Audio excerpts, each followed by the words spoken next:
আসসালামু আলাইকুম। আমার ব্যথার চিঠি কাব্যগ্রন্থের ১৩, ১৪ এবং ১৫তম পর্ব পাঠ করছি আমি রবিউল মাশরাফি। কবিতা ব্যথার চিঠি। ক্ষণিকে চমক দেখে যারা ঝুঁকে কারোর হৃদয় দিকে, দুদিন পরে দেখবে তাদের চমক ছিল সবই ফিকে। আমি সবার প্রিয় ছিলাম, তোমার নিকট অবহেলা, সারা জীবন খুব নীরবে আমায় নিয়ে করছো খেলা। তোমার আমার আগুন জ্বলা, দীর্ঘ অতীত কষ্ট আরো, এই যে এমন মরণ দশা, কার কারণে বলতে পারো? আমার সকল ত্রুটি ভুলে গুণগুলোকে সামনে রেখো, ভাবনা তখন সঠিক হবে, একটুখানি ভেবে দেখো। আমরা ছিলাম একটি নদী, কিন্তু চলার দুইটি ধারা, তাই তো এখন তুমি আমি আপন দোষে বাঁধন হারা। ১৪তম পর্ব। আমি না হয় অভিমানে কষ্ট ব্যথার জাঁতা কলে, গাল ফুলিয়ে ওপাশ ফিরে রাত কাটাতাম চোখের জলে। তুমি ভীষণ থাকতে পড়ে খুব উদাসীন ঘুমের দেশে, রাত পোহাতাম করুণ শোকের অশ্রু ভেজা কান্নার এসে।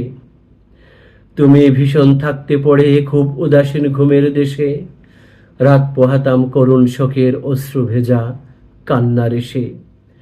তুমি ছিলে প্রাণের আপন, কিন্তু কিছুই জানতে না তা, কারণ তোমার জীবনটা এক মস্ত বড় ভুলের খাতা। তুমি আমার মন উঠোনে পেখম মেলা ময়ূর পাখি, নীল আকাশের তারার ঝাঁকে ব্যাকুল হয়ে তোমায় ডাকি। তুমি আমার মন উঠোনে পেখম মেলা ময়ূর পাখি, নীল আকাশের তারার ঝাঁকে ব্যাকুল হয়ে তোমায় ডাকি। শেষ জীবনে সকল মানুষ জানি জানি অধিশ্রিত, ফুল গালিচার নরম পথে থাকলেও সে আধেক মৃত। ১৫তম পর্ব এবং শেষ পর্ব।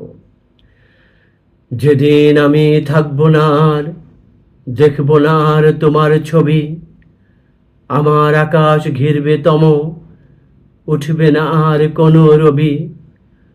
সকল মায়ার বাঁধন ছিঁড়ে, সকল দেনা চুকিয়ে দিয়ে, কালো ঘোড়ায় সওয়ার হয়ে অনেক দূরে ভাসব গিয়ে, সাঙ্গ করে এই দুনিয়ার যত আছে রঙের খেলা।